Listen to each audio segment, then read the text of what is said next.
الحمدللہ رب العالمین والعاقبۃ للمتقین والصلاۃ والسلام علی اشرف الانبیاء والمرسلین وعلی آلہ وصحبہ اجمعین، اما بعد فاعوذ باللہ السمیع العلیم من الشیطان الرجیم، بسم اللہ الرحمن الرحیم۔ قل یا عبادی الذین اسرفوا علی انفسہم لا تقنطوا من رحمۃ اللہ ان اللہ یغفر الذنوب جميعا انہ هو الغفور الرحیم۔ صدق اللہ العظیم۔ اللہم صلی علی محمد وعلی آل محمد کما صلیت علی ابراہیم وعلی آل ابراہیم انک حمید مجید۔ اللہم بارک علی محمد وعلی آل محمد کما بارکت علی ابراہیم وعلی آل ابراہیم انک حمید مجید۔ رب اشرح لی صدری ویسر لی امری واحلل عقدۃ من لسانی یفقہوا قولی۔ محترم ناظرین کرام، بزرگان دین اور میری عزیز ماؤں اور بہنوں بھائیوں، السلام علیکم ورحمۃ اللہ وبرکاتہ۔ میں آپ کا میزبان عبدالوہاب آپ کو پروگرام گفتگو کے اندر خوش آمدید کرتا ہوں۔ ناظرین، شعبان المعظم کا مہینہ اپنی برکتوں کے ساتھ رواں دواں ہے اور یہ اسلامی کیلنڈر کا 8واں مہینہ ہے۔ حضور اکرم صلی اللہ علیہ وسلم نے اس مہینے کی نسبت اپنی طرف کی ہے اور فرمایا اللہ کے رسول صلی اللہ علیہ وسلم نے کہ شعبان کا مہینہ رجب اور رمضان کے درمیان کا مہینہ ہے اور اکثر لوگ اس مہینے کی برکات سے غافل ہوتے ہیں، یعنی اس مہینے کی جو فضائل ہیں، اس میں جو برکتیں اللہ نے رکھی ہیں، لوگوں کی توجہ، لوگوں کا دھیان اس کی طرف نہیں ہوتا۔ زیادہ تر کا دھیان رمضان کی طرف ہوتا ہے یا رجب کا مہینہ، وہ بھی حرمت والا مہینہ ہے۔ تو لہذا اس حوالے سے حضور نے فرمایا کہ اس مہینے کا خاص اہتمام کرو۔ حضور اکرم صلی اللہ علیہ وسلم اس مہینے کا خاص اہتمام کرتے تھے چاند دیکھنے کے حوالے سے بھی۔ آپ فرماتے تھے کہ چاند اس مہینے کا اگر ٹھیک ہوگا تو رمضان کا چاند بالکل ٹھیک ہوگا، یعنی رمضان کی ابتدا اور انتہا جو ہے وہ صحیح وقت پہ ہوگی۔ تو لہذا ہمیں بھی اس مہینے کی برکتوں کو سمیٹنا چاہیے۔ ناظرین، شعبان کا مطلب ہوتا ہے پھیلا ہوا ہونا، اور ایک مطلب ہوتا ہے گروپ کا اور ایک مطلب ہوتا ہے شاخ کا۔ اور شعبان کہتے ہیں اس درخت کو بھی جس کی شاخیں ایک دوسرے کے اوپر چڑھی ہوئی ہوں اور پھیلی ہوئی ہوں اور انہوں نے ان شاخوں نے اپنا سایہ کیا ہوا ہو۔ تو لہذا اس اعتبار سے اللہ رب العزت نے شعبان کے مہینے کو یہ اہمیت دی ہے کہ یہ بھی اپنی رحمتیں، اپنی برکتیں پھیلائے ہوئے ہے اور اس کے نیچے جو بھی اس کے سائے کے اندر آ رہا ہے اس کو یہ فیضیاب کرتا ہے۔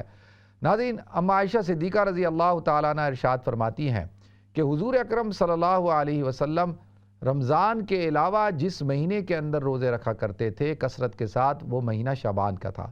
آپ فرماتی ہیں کہ کبھی تو ایسا لگتا کہ آپ پہ در پہ روزے رکھتے تھے، یعنی کوئی وقفہ نہیں آنے دیتے تھے، اور کبھی ایسا ہوتا تھا کہ آپ نہیں رکھتے تھے، لیکن کثرت کے ساتھ حضور اکرم صلی اللہ علیہ وسلم شعبان کے مہینے میں روزہ رکھا کرتے تھے۔ حضرت ام سلمہ رضی اللہ تعالیٰ عنہ ارشاد فرماتی ہیں کہ حضور اکرم صلی اللہ علیہ وسلم کو میں نے پورے سال کے اندر ایسے نہیں دیکھا کہ آپ نے در پہ 2 مہینے روزے رکھے ہوں۔ ان میں سے وہ 2 مہینے کون سے ہیں؟ یعنی شعبان اور رمضان۔ یعنی اللہ کے رسول صلی اللہ علیہ وسلم کثرت کے ساتھ شعبان کے اندر ایسے روزے رکھتے تھے کہ متصلاً روزے رکھتے تھے، کوئی وقفہ نہیں آنے دیتے تھے۔ تو آپ اس سے اندازہ لگا سکتے ہیں کہ یہ مہینہ کتنا بابرکت مہینہ ہے، اور اکثر ہم لوگ اس مہینے کے اندر غفلت اور سستی کرتے ہیں۔ تو لہذا ناظرین، شعبان المعظم حضور اکرم صلی اللہ علیہ وسلم نے ارشاد فرمایا کہ اس مہینے کی برکات کو سمیٹو اور اس سے فیضیاب ہو۔ ناظرین، اب وجہ کیا ہے؟ کیوں اللہ کے رسول صلی اللہ علیہ وسلم شعبان کے مہینے کے اندر روزے رکھا کرتے تھے کثرت سے؟ اس کا جواب ہم حضور اکرم صلی اللہ علیہ وسلم سے پوچھتے ہیں۔ صحابہ نے پوچھا، یا رسول اللہ، کون سا مہینہ افضل ہے رمضان کے بعد جس کے اندر روزے رکھے جائیں؟ اللہ کے رسول صلی اللہ علیہ وسلم نے ارشاد فرمایا کہ شعبان کا مہینہ۔ اور پوچھا کیوں؟ آپ نے فرمایا لتعظیم رمضان، کہ رمضان کی تعظیم کے لیے۔ ناظرین، اس کا مطلب یہ ہے کہ رمضان اتنا بابرکت مہینہ ہے اور اس پورے مہینے کے اندر روزے رکھے جاتے ہیں، تو اس کی تیاری کے لیے، اس کی تعظیم کے لیے شعبان کے اندر بھی روزے رکھے جائیں۔ یعنی اس کو آپ اس طرح سے علماء نے سمجھایا جیسے فرض نماز سے پہلے سنتیں ادا کی جاتی ہیں، نوافل پڑھے جاتے ہیں، تاکہ آدمی جو ہے اس کا دھیان مکمل ہو جائے اور دنیا کی جو سوچ ہے، تفکرات ہیں، وہ ختم ہو جائے، اور اگر کوئی سستی قائلی ہے اور غفلت ہے تو وہ سنتوں اور نفل کے اندر ہی ختم ہو جائے۔ جب وہ فرض پڑھنے لگے تو فرض کے اندر پورا دھیان اللہ رب العزت کی طرف ہو۔ تو لہذا فرضوں کی تعظیم کے لیے سنتیں مقرر کی گئیں، تو اسی طرح سے گویا کہ رمضان کی تعظیم کے لیے شعبان کو جو ہے وہ مقرر کیا گیا۔ ایک تعظیم رمضان، دوسرا یہ کہ روحانی طور پر انسان جو ہے اپنے آپ کو تیار کر لے، یعنی استقبال رمضان اور رمضان کا مقدمہ کہ روحانی طور پر انسان اپنے آپ کو تیار کر لے رمضان کے لیے، تاکہ رمضان کامل یکسوئی کے ساتھ اللہ رب العزت کی طرف متوجہ ہو اور اللہ کی برکات کو سمیٹے۔ تو لہذا اس اعتبار سے حضور اکرم صلی اللہ علیہ وسلم کثرت کے ساتھ شعبان میں روزے رکھا کرتے تھے۔ دوسری وجہ پوچھی گئی کہ آپ شعبان میں کیوں روزے رکھتے ہیں؟ تو اللہ کے رسول صلی اللہ علیہ وسلم نے ارشاد فرمایا کہ اس مہینے کے اندر لوگوں کے اعمال اللہ رب العزت کے سامنے پیش ہوتے ہیں، تو میں چاہتا ہوں جب اللہ کے دربار میں میرے اعمال پیش ہوں تو میں روزے سے ہوں۔ یہ جو مقصد ہے یہ ہمیں پیر اور جمعرات کے روزے میں بھی نظر آتا ہے۔ جب حضور اکرم صلی اللہ علیہ وسلم سے پوچھا گیا کہ آپ پیر اور جمعرات کا روزہ کیوں رکھتے ہیں، تو آپ نے ارشاد فرمایا کیونکہ ان دنوں کے اندر بندوں کے اعمال پیش ہوتے ہیں اللہ کے دربار میں، اور میں چاہتا ہوں کہ جب میرے اعمال اللہ کے دربار میں پیش ہوں تو میں روزے سے ہوں۔ اور یہ مہینہ بھی ایسا مہینہ ہے کہ جس مہینے کے اندر اللہ کے سامنے اللہ کے دربار میں جو ہے اعمال پیش کیے جاتے ہیں اور پورے سال کے معاملات طے کیے جاتے ہیں روزی کے اعتبار سے، زندگی اور موت کے اعتبار سے۔ تو اللہ کے رسول صلی اللہ علیہ وسلم نے ارشاد فرمایا کہ میں چاہتا ہوں کہ میں اس وقت روزے سے ہوں۔ اور دوسری وجہ آپ نے ارشاد فرمائی کہ اس مہینے کے اندر اللہ رب العزت زندگی اور موت کا فیصلہ کرتے ہیں کہ کس انسان نے دنیا کے اندر آنا ہے اور کس انسان نے دنیا سے جانا ہے، اس کے جانے کا وقت کب ہوگا۔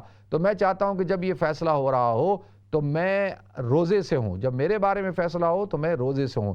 یہ اللہ کے رسول صلی اللہ علیہ وسلم نے آپ نے حکمت بیان کی۔ اور اللہ کے رسول صلی اللہ علیہ وسلم دیکھیں آپ ایام 20 کے روزے رکھا کرتے تھے، ہر مہینے کی 13، 14 اور 15 تاریخ کا، اور پورا سال ہر مہینے رکھتے تھے۔ کبھی کبھی سفر کی وجہ سے، ضیافت کی وجہ سے، بیماری کی وجہ سے اور کسی اپنی مصروفیات کی وجہ سے اگر آپ نہ رکھ سکیں تو آپ شعبان کے اندر کثرت سے روزے رکھ کے ان کی قضا رکھ لیتے تھے، یعنی گویا کہ ایام 20 کی اہمیت کو بیان کرنے کے لیے کہ یہ روزے کتنی اہمیت کے حامل ہیں کہ اللہ کے رسول صلی اللہ علیہ وسلم ان کی قضا کرتے تھے۔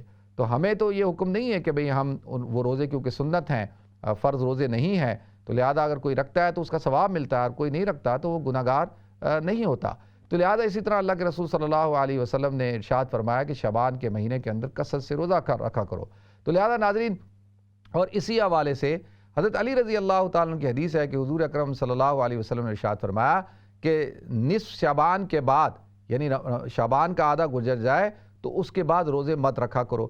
تو علماء کہتے ہیں کہ یہاں پہ حضور منع فرما رہے ہیں تو وہ ان کے لیے ناظرین جو کمزور لوگ ہیں، کہیں ایسا نہ ہو کہ ایک آدمی بیمار ہے، کمزور ہے، بوڑھا ہے، اور اگر اس نے 15 شعبان کے بعد بھی روزے رکھے کثرت کے ساتھ تو ہو سکتا ہے کہ اس کو رمضان المبارک کے روزوں میں کمزوری ہو جائے اور وہ صحیح طور پہ نہ رکھ سکے۔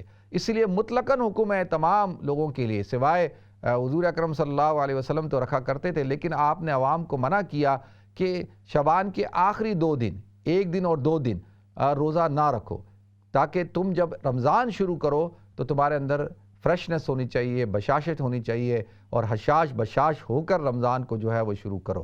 تو لہذا ناظرین، یہ شعبان المعظم کا مہینہ چل رہا ہے، اللہ تعالیٰ مجھے اور آپ کو، ہم سب کو اس مہینے کی برکت عطا فرمائے۔ اور اسی حوالے سے اس مہینے کے اندر ایک عظیم رات بھی ہے جس کو لیلۃ البرات کہا جاتا ہے عربی زبان کے اندر، اور اردو میں یا فارسی میں ہم اس کو شب برات کہتے ہیں۔ اور شب برات کی بھی کئی فضائل ہیں اور احادیث سے ثابت ہیں، تقریباً 15 سے زیادہ احادیث ایسی ہیں جو شب برات کی فضائل سے متعلق ہیں۔ تو لہذا ناظرین، شب برات کے حوالے سے ہمارے ہاں 3 مکتبہ فکر پائے جاتے ہیں، ایک اعتدال والا مکتبہ فکر ہے اور 2 انتہا والے مکتبہ فکر ہیں۔ ایک تو وہ کہ جو شب برات کی حقیقت کو مانتے ہی نہیں ہیں، وہ کہتے ہیں کہ اس کا کوئی وجود نہیں ہے، اور ایک وہ طبقہ ہے کہ اس نے اس رات کو ایک ایسی رات بنا دیا ہے کہ جس کے اندر جو ہے وہ چراغاں ہوتا ہے اور پٹاخے پھوڑے جاتے ہیں اور حلوے پکائے جاتے ہیں اور کہا جاتا ہے کہ یہ مردوں کی عید ہے، اور اس طریقے کی چیزیں جو ہے وہ کریٹ کر دی گئی ہیں، اور چراغاں رمضان پورے جو ہے وہ قبرستانوں میں، راستوں میں۔ تو لہذا ایک انتہا یہ ہے، ایک انتہا وہ ہے، اور درمیانی راستہ کیا ہے کہ جتنی احادیث سے جو چیزیں ثابت ہیں اس پر عمل کیا جائے۔ تو لہذا ناظرین، شب برات کے حوالے سے میں بریک کے بعد گفتگو کروں گا۔ ملتے ہیں مختصر سے بریک کے بعد۔ السلام علیکم ورحمۃ اللہ وبرکاتہ۔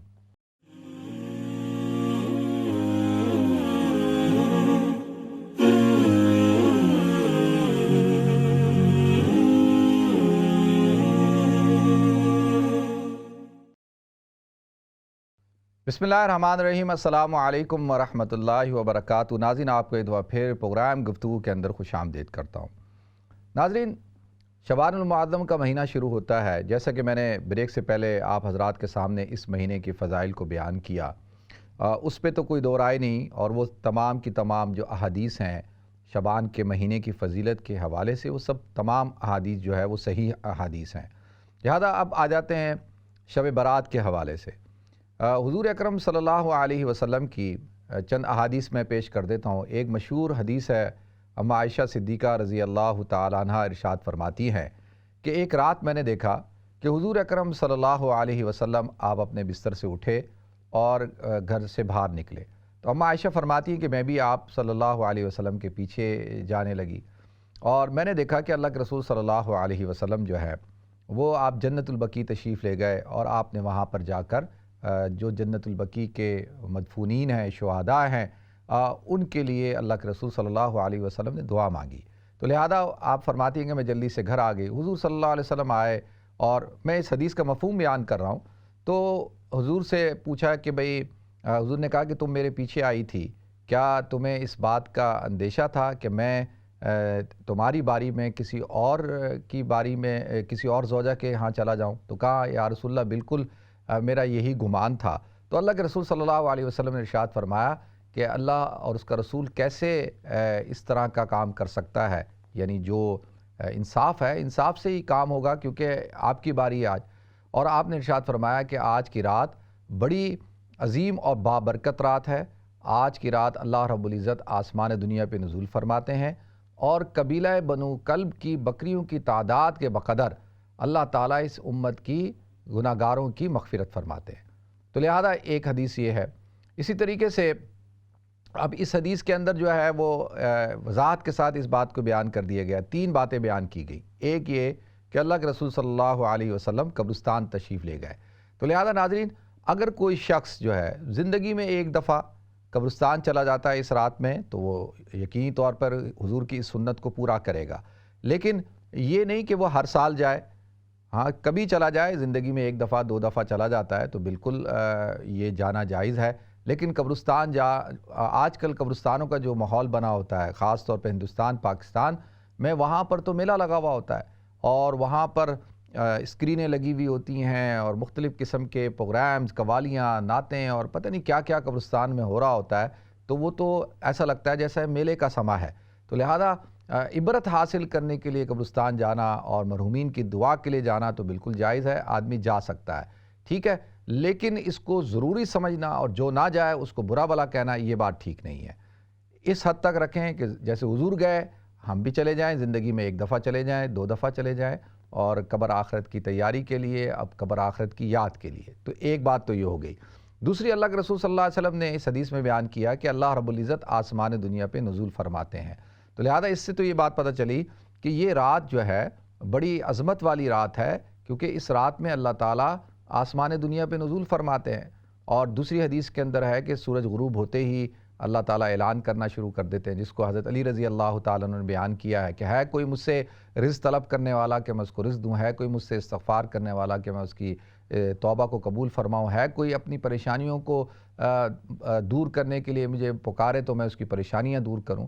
تو لہذا اس حوالے سے تو دوسری احادیث میں بھی موجود ہے۔ تو ایک تو بات یہ ہو گئی، اور تیسری بات یہ ہے کہ قبیلہ بنو کلب کی، اب قبیلہ بنو کلب کا نام لے کے کیوں ارشاد فرمایا؟ اس لیے کہ قبیلہ بنو کلب کی جو بکریاں تھیں وہ پورے عرب میں سب سے زیادہ ان کے پاس تھیں۔ تو آپ اندازہ کریں کہ اتنی کثیر تعداد میں اللہ تعالیٰ اس امت کے گناہ گاروں کی مغفرت فرماتے ہیں۔ لہذا حضرت علی رضی اللہ تعالیٰ کی حدیث ہے، حضرت علی رضی اللہ تعالیٰ ارشاد فرماتے ہیں کہ جب یہ نصف شعبان کی رات ہوتی ہے تو اللہ رب العزت آسمان دنیا پہ نزول فرماتے ہیں غروب کے بعد، اور اعلان کرتے ہیں ہے کوئی مجھ سے استغفار کرنے والا کہ میں اس کی استغفار کو قبول فرماؤں، توبہ کو قبول فرماؤں، ہے کوئی مجھ سے رزق طلب کرنے والا حل من مسترزقن فارزقھا کہ میں اس کو رزق دوں، اور کوئی ہے مجھ سے کوئی پریشان حال جو دعا مانگے میں اس کی پریشانیوں کو دور کروں۔ اور اللہ کے رسول صلی اللہ علیہ وسلم کی حدیث میں حضرت علی فرماتے ہیں کہ حضور نے یہ فرمایا کہ فقوموا لیلہا، کہ اس رات کے اندر قیام کرو، وتصوموا نہارہا، اور دن کے اندر جو ہے صوموا نہارہا، دن کے اندر جو ہے وہ روزہ رکھو۔ تو لہذا اور اس سے اب یہ بات پتہ چلی کہ بھئی رات کو قیام کرنا، نماز پڑھنا، عبادت کرنا اور نوافل کا اہتمام کرنا، اپنے آپ کو دعاؤں میں لگانا، اور جس طریقے سے حدیث میں آتا ہے کہ جو اپنی مغفرت کی دعا مانگنا، کثرت کے ساتھ استغفار پڑھنا اور اللہ سے رزق طلب کرنا، جیسے میں نے عرض کیا کہ حضور کی ایک حدیث ہے نا کہ لوگوں کے جو معاملات ہیں فرشتوں کے سپرد کیے جاتے ہیں رزق کے حوالے سے بھی، تو اللہ سے رزق طلب کرنا اور اسی طریقے سے اپنی پریشانیوں کو دور کرنے کے لیے دعا مانگنا. کتنے مسائل ہیں، پریشانیاں ہیں، تو ان کے لیے اللہ کے سامنے جو ہے اپنے ہاتھوں کو پھیلانا، اپنی جھولیوں کو پھیلانا. تو لہذا یہ اور کیا ہے کہ رات کے وقت میں عبادت کرنی ہے. اور اب عبادت دیکھیں ناظرین، کوئی خاص طریقہ عبادت کا نہیں ہے. عبادت کس چیز کا نام ہے؟ عبادت ذکر اذکار کا نام ہے، عبادت دعاؤں کا نام ہے، عبادت قرآن کی تلاوت کا نام ہے، عبادت نوافل کے پڑھنے کا نام ہے. اور حدیث میں آتا ہے کہ جو شخص عشاء کی نماز جماعت کے ساتھ پڑھ لے اور فجر کی نماز جماعت کے ساتھ پڑھ لے تو اس کو پوری رات جاگنے کا ثواب ملتا ہے. تو کم سے کم درجہ تو یہ ہونا چاہیے کہ ہم عشاء کی نماز جماعت کے ساتھ پڑھیں اور فجر کی نماز جماعت کے ساتھ پڑھیں، تاکہ ہمیں پوری جو رات ہے وہ اس عبادت کا ثواب ملے. تو لہذا یہ تو کم سے کم درجہ ہے، اور ساتھ ساتھ دعاؤں میں اپنے آپ کو لگانا. تو لہذا ناظرین، ایسے ٹولیاں بنانا اور مجمع لگانا اور جو ہے وہ گپے مارنا صرف رات کو جاگنے کے لیے، اور صرف یہ سمجھنا کہ رات کے جاگنے سے ہی وہ فضیلت حاصل ہوتی ہے، اور پورے شہر کے اندر موٹر سائیکلوں کے سلنسر نکال کر پھرنا اور جو ہے وہ پٹاخے پھوڑنا اور اس قسم کی حرکتیں کرنا، تو یہ تو اسلام کا اس سے کوئی تعلق نہیں ہے. یہ تو ساری غیر اسلامی رسوم ہیں، رواج ہیں کہ حلوہ پکا کے کھلانا، بانٹنا، اور اسی طریقے سے شیرنیاں پکانا اور مسور کی دال پکانا، پتہ نہیں کیا کیا چیزیں ہوتی ہیں اس رات میں. تو لہذا اس قسم کا کوئی کام ہمیں نہیں کرنا چاہیے. تو یہ اللہ کے رسول صلی اللہ علیہ وسلم نے ارشاد فرمایا. تو کہ ناظرین، اس کے ساتھ ساتھ شاہ عبد القادر جیلانی رحمۃ اللہ علیہ نے غنیۃ الطالبین میں ارشاد فرمایا، آپ لکھتے ہیں کہ اس رات کو شب برات کیوں کہا جاتا ہے؟ دیکھیں، شب کہتے ہیں رات کو، برات کہتے ہیں جس سے برات کا اعلان کیا جائے. تو اس کا مطلب دو ہیں. ایک تو یہ ہے کہ اللہ تعالیٰ برات کا اعلان کرتا ہے کہ وہ لوگ جو اللہ کے نافرمان ہیں، جو گناہ گار ہیں، جو اللہ کے باغی ہیں، اللہ ان سے برات کا اعلان کرتا ہے کہ میرا ان سے کوئی لینا دینا نہیں ہے. اسی طریقے سے اللہ ان لوگوں کو بری کر دیتا ہے جو اللہ کے نیک لوگ ہوتے ہیں، جو توبہ کرتے ہیں، معافی مانگتے ہیں. اللہ تعالیٰ ان کو جہنم سے برات کا سرٹیفکیٹ دے دیتے ہیں کہ وہ جہنم سے بری ہیں، اللہ ان کو جہنم میں داخل نہیں کرے گا. تو لہذا ناظرین، اسی لیے جب اللہ کے رسول صلی اللہ علیہ وسلم سے پوچھا گیا کہ اس رات کی فضیلت کیا ہے، تو اللہ کے رسول صلی اللہ علیہ وسلم نے ارشاد فرمایا کہ اللہ تعالیٰ آسمان دنیا میں نزول فرماتے ہیں. اس کا مفہوم یہ ہے کہ اللہ تعالیٰ تمام مخلوقات کو معاف کر دیتے ہیں، تمام مخلوق کو معاف کرتے ہیں، مگر چند لوگ ہیں اللہ تعالیٰ ان کو معاف نہیں کرتا. ایک حدیث میں آتا ہے الا المشرک، اور مشاہن کو، یعنی مشرک وہ جو شرک کرتا ہے اللہ تعالیٰ کے ساتھ، تو اللہ تعالیٰ اس کو اس رات میں معاف نہیں کرتے. مشاہن کہتے ہیں اس شخص کو جو دل کے اندر کینہ رکھتا ہے، بغض رکھتا ہے. تو لہذا جو آدمی دوسرے مسلمان کے بارے میں کینہ رکھے گا، بغض رکھے گا، اللہ تعالیٰ اس کو بھی معاف نہیں فرمائیں گے. اور احادیث کے اندر آتا ہے کہ جو قاطع الرحم ہے، کہ جو رشتہ داروں سے تعلق ختم کرتا ہے، توڑتا ہے، اور اسی طریقے سے وہ شخص جو والدین کا نافرمان ہے، اسی طریقے سے وہ شخص جو زانی ہے، اور اسی طریقے سے وہ شخص جو بدکردار ہے، جو شرابی ہے اور جو متکبر ہے، اسی طریقے سے وہ شخص جو تکبر کی وجہ سے اپنے کپڑوں کو جو ہے ٹخنوں سے نیچے کرتا ہے، اور یہ وہ لوگ بھی ہیں ناظرین جو قتل کرتا ہے، قاتل ہے. یہ ان سب لوگوں کی بھی اللہ تعالیٰ اس رات کے اندر مغفرت نہیں فرماتے. تو لہذا ناظرین، اس حوالے سے کہ یہ رات مغفرت کی رات ہے، اللہ سے مانگنے کی رات ہے، حضور اکرم صلی اللہ علیہ وسلم نے ارشاد فرمایا کہ پورے سال کے اندر اللہ تعالیٰ نے 5 راتوں کو رکھا ہے کہ جن راتوں میں اللہ تعالیٰ دعاؤں کو قبول فرماتے ہیں.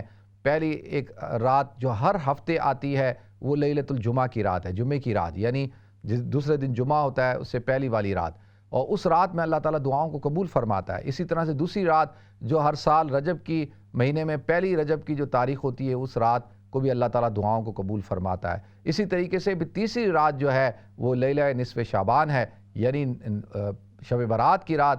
اس رات میں بھی اللہ تعالیٰ دعاؤں کو قبول فرماتے ہیں. اور اسی طریقے سے 2 راتیں عید الفطر کی رات اور عید الاضحیٰ کی رات کو بھی اللہ تعالیٰ دعاؤں کو قبول فرماتے ہیں۔ تو لہذا ناظرین اب اس حوالے سے بحث شروع ہو جاتی ہے کہ بھئی روزہ رکھنا سنت ہے یا نہیں ہے۔ تو لہذا جیسے میں نے عرض کیا کہ حضور کی حدیث موجود ہے کہ آپ رمضان شعبان میں کثرت سے روزے رکھتے تھے اور 13، 14، 15 کا روزہ رکھتے تھے، تو گویا کہ 15 شعبان کا روزہ بھی اس سے بھی ثابت ہوتا ہے۔ اور دوسری حدیث جو میں نے عرض کی کہ جس میں ہے کہ وہ اگرچہ علماء کہتے ہیں کہ وہ حدیث ضعیف ہے، لیکن فضائل کے اندر ضعیف حدیث کے اوپر عمل کیا جا سکتا ہے، اور اس طرح سے تواتر چلا آ رہا ہے کہ 15 شعبان کو روزہ رکھنا مستحب ہے۔ اب اس بحث میں نہ پڑیں۔ جو حضرات بدعت تو کوئی بھی نہیں کہتا، یہ ضرور ہے کہ بھائی جو رکھتا ہے ٹھیک ہے، اس کو ثواب ملتا ہے، جو نہیں رکھتا اس کو گناہ نہیں ملتا۔ تو لہذا رات کو عبادت کریں اور ہو سکتا ہے تو دن کو روزہ رکھیں، اور ویسے بھی شعبان میں کثرت کے ساتھ روزے رکھنے چاہیے۔ اللہ تعالیٰ مجھے آپ کو ہم سب کو عمل کرنے کی توفیق عطا فرمائے۔ وآخر دعوانا الحمدللہ رب العالمین۔